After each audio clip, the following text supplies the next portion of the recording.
Сенімге негізделген халықаралық бедел, біздің еліміздің сыртқы саясаты. Тәуелсіз Қазақстанның дипломатиялық қызметі 30 жылда қол жеткізген 30 жетістіктері. Аймақтық және жаһандық дипломатия тек бұл тақпас дәйектер.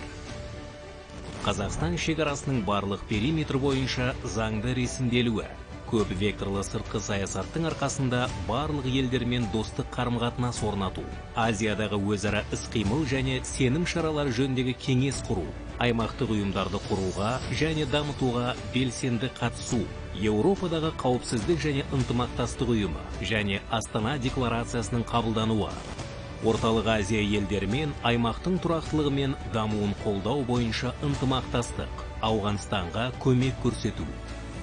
Бейбітшілік пен қауіпсіздік тек жан-жақты диалог үшін 2017-2018 жылдарға арналған Біріккен ұлттар ұйымы қауіпсіздік кеңесінің тұрақты емес мүшесі болып сайлану.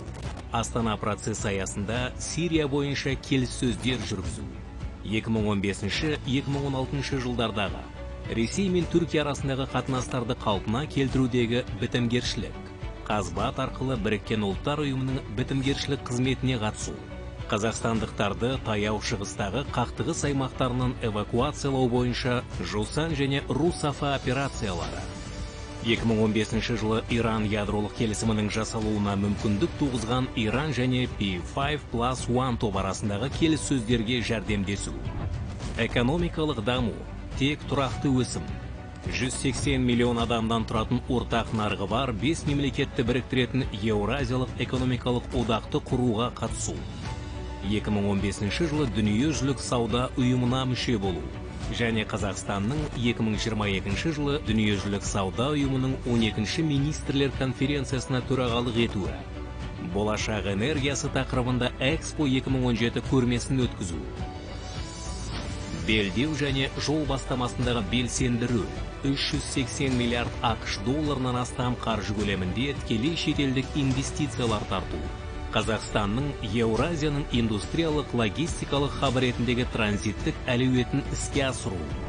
Ядролық қарусыздану және таратпау тек бейбіт атом. Семей ядролық полигонының жабылуы.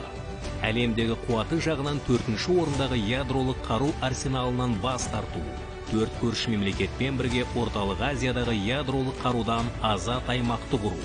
Біріккен ұлттар ұйымының 29 тамызды халықаралық ядролық сынақтарға қарсы күн деп жариялауы.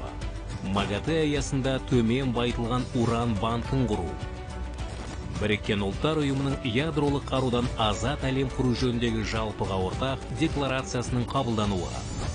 Гуманитарлық сала, теңдік пен үндестік. Әлемдік және дәстүрлі діндер лидерлерінің съезін құру және өткізу. Ислам ынтымақтастығы ұйымына төрағалық ету. Ислам ынтымақтастығы ұйымының азық-түлік қауіпсіздігі жөніндегі ислам ұйымын құру. Казейт дамуға ресми көмек көрсету ұлттық бағдарламасының іске қосылуы. Біріккен ұлттар ұйымының 2013-2022 жылдар кезеңіне арналған мәдениеттерді жақындастырудың халықаралық 10 жылдығын жариялауына бастамашы болу. Гуманитарлық көмекті алушыдан донор мәртебесіне өту. COVID-19 пандемиясы мен жаһандық күреске лайықты үлес. Қазақстан халықаралық дипломатиялық аренадағы 30 жыл. Белсенділік, тепе-теңдік, прагматизм, конструктивті диалог және көп векторлы ынтымақтастық.